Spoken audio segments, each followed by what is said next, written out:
હાલ ટેકનોલોજીના યુગમાં સાયબર ફ્રોડના કિસ્સાઓ વધુ જોવા મળી રહ્યા છે.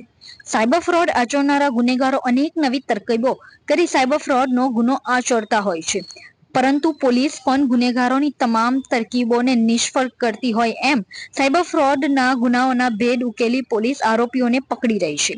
ત્યારે ગુજરાતના ઇતિહાસમાં પ્રથમવાર સ્થાનિક પોલીસ દ્વારા સૌથી મોટા સાયબર ફ્રોડના ગુનામાં આરોપીઓની ધરપકડ કરી 1,50,000 પાનાની ચાર્જશીટ દાખલ કરી છે. સુરતના ઉધના વિસ્તારમાં થયેલ સાયબર ફ્રોડના સૌથી મોટા કેસમાં ઊંડાણપૂર્વક તપાસ કરીને આ ગુનાને ઉકેલવામાં ઉધના પોલીસે ઐતિહાસિક સફળતા મેળવી છે. આ કેસની તપાસ સામાન્ય વાહન ચેકિંગથી શરૂ થઈ હતી. ઉધના વિસ્તારમાં થયેલા 1,550 કરોડના સાયબર ફ્રોડમાં 88 દિવસની તપાસ બાદ 1,50,000 પાનાની ચાર્જશીટ દાખલ કરવામાં આવી છે. ગુનેગારોના રેકેટને બહાર લાવવાની સાથોસાથ કાયદાકીય ક્ષેત્રે પણ એક નવો ઇતિહાસ રચ્યો છે. આ ચાર્જશીટ દક્ષિણ ગુજરાતમાં અત્યાર સુધીની સૌથી લાંબી ચાર્જશીટ છે. કેસની શરૂઆત સામાન્ય વાહન ચેકિંગથી થઈ હતી. પોલીસે ચેકિંગ દરમિયાન એક વાહન ચાલક પર શંકા જતા તેની અટકાયત કરીને પૂછપરછ હાથ ધરી હતી. જોકે આ તપાસ દરમિયાન વાહન ચાલક પાસેથી અમુક બેંક એકાઉન્ટ સંબંધિત ડોક્યુમેન્ટ્સ મળી આવ્યા હતા, જેના કારણે પોલીસની શંકા વાહન ચાલક પર વધી.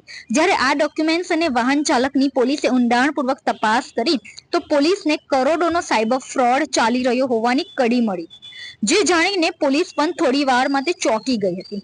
સમગ્ર ફ્રોડમાં ચાર્જશીટ દાખલ કરવા માટે ઉધના પોલીસે 88 દિવસ સુધી રાત દિવસ મહેનત કરી હતી. અત્યાર સુધીમાં સાયબર ફ્રોડના ભોગ બનેલા લોકો, બેંક કર્મચારીઓ અને અન્ય સંબંધિત વ્યક્તિઓ મળી 200 જેટલા લોકોની પૂછપરછ કરી નિવેદનો લેવામાં આવ્યા છે.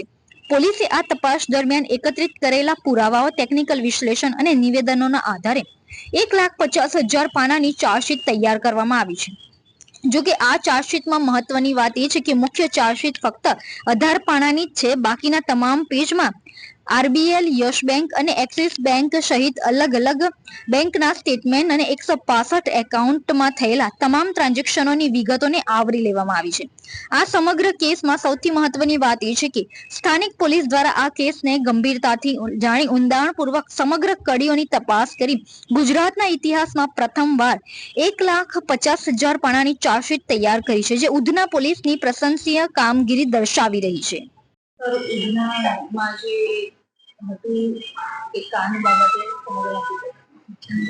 સુરત શહેરના ઉધના પોલીસ સ્ટેશન દ્વારા એક સાયબર ફ્રોડનો મોટો કેસ જે સ્કેમ જેવો હતો એને ઉજાગર કરવામાં આવ્યો હતો. એમાં પોલીસે ઇન્વેસ્ટિગેશન કરી અને શરૂઆતમાં 4 આરોપી ઝડપ્યા હતા. ત્યારબાદ 8 બેંકના કર્મચારીઓ, એટલે અત્યારે ટોટલ 12 આરોપીઓની ધરપકડ પોલીસે કરી છે. આ સમગ્ર કેસમાં ટોટલ 164 મ્યુલ એકાઉન્ટ્સ કે જેમાં સાયબર ફ્રોડ અને અન્ય ગેરરીતિના પૈસાઓ આચરી અને એનું આખું રૂટ કરવામાં આવે એ પ્રકારના મ્યુલ એકાઉન્ટ્સ પોલીસે ઝડપ્યા છે. એમાંથી જે ટોટલ ટ્રાન્ઝેક્શન થાય છે એ 1,550 કરોડ રૂપિયાનું ટ્રાન્ઝેક્શન થાય છે. આમાં મેક્સિમમ જે એકાઉન્ટ્સ હતા એ 90 જેટલા આરબીએલના છે, પછી યસ બેંક, એક્સિસ બેંક અને અન્ય બેંક્સના છે, કોટક બેંક્સના છે, એ અન્ય બેંક્સના છે.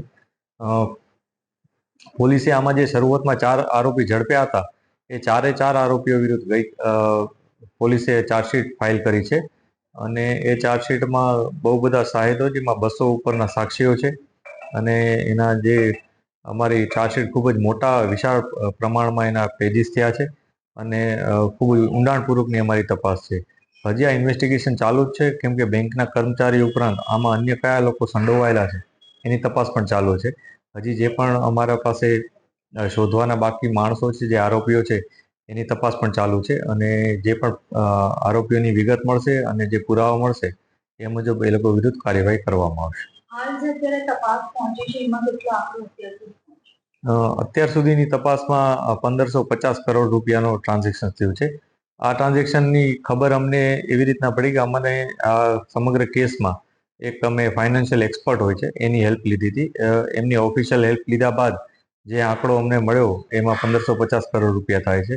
અને અનેકો બેંક એકાઉન્ટ્સ આમાં જોડાયા છે, કેમ કે 164 બેંક એકાઉન્ટ્સ તો એવા છે કે જે મ્યુલ એકાઉન્ટ્સ તરીકે એનો યુઝ થયો હતો, પરંતુ લાખો એકાઉન્ટ્સ એવા છે કે જેમાંથી આ એકાઉન્ટ્સમાં પૈસા આવ્યા છે. એટલે એ તપાસ પણ અત્યારે ચાલુ છે. એટલે આ તપાસ છે સમગ્ર અલગ અલગ એંગલથી કરવામાં આવી રહી છે. જી, જે પ્રકારે આ સ્થાનિક પોલીસ દ્વારા જે આ તપાસ કરવામાં આવી છે, ઊંડાણપૂર્વક તપાસ કરી છે, એ બાબતે પોલીસની ટીમને શું? અમારી ટીમે ખૂબ જ ઊંડાણપૂર્વક અને ખૂબ જ મહેનતથી આ તપાસ કરી છે. સ્થાનિક પોલીસ તરીકે આટલી મોટી તપાસ જનરલી ઓછા કરતા હોય છે અથવા એ લોકો માટે બહુ ચેલેન્જિંગ હોય છે. અને અમારા સીપી સાહેબે પણ એક એસઆઈટી બનાવી હતી આના માટે, એટલે અમે વધુ રિસોર્સિસ એમાં એડ કરી શક્યા અને આ બધા રિસોર્સિસ દ્વારા ખૂબ જ ઊંડાણપૂર્વકની ટેકનિકલ તપાસો થઈ છે કે જેમાં ટેકનિકલ ઇન્ફોર્મેશન, ફાઇનાન્શિયલ જે ફાઇનાન્સ હતું એનું એનાલિસિસ, બીજા જે એક્સપર્ટ્સ હતા એની મદદ, કેમ કે આમાં સાયબર ફ્રોડના પૈસા ઇન્વોલ્વ હતા.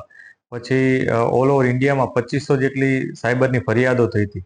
તો આ બધી ફરિયાદોનું વિશ્લેષણ, પછી શાહેદો અલગ અલગ વસ્તુઓ કે એનું અભ્યાસ, આ બધી વસ્તુઓ ભેગી કરીને ખૂબ જ ઊંડાણપૂર્વક અને ખૂબ જ વિસ્તૃત પ્રમાણમાં તપાસ કરવામાં આવી છે.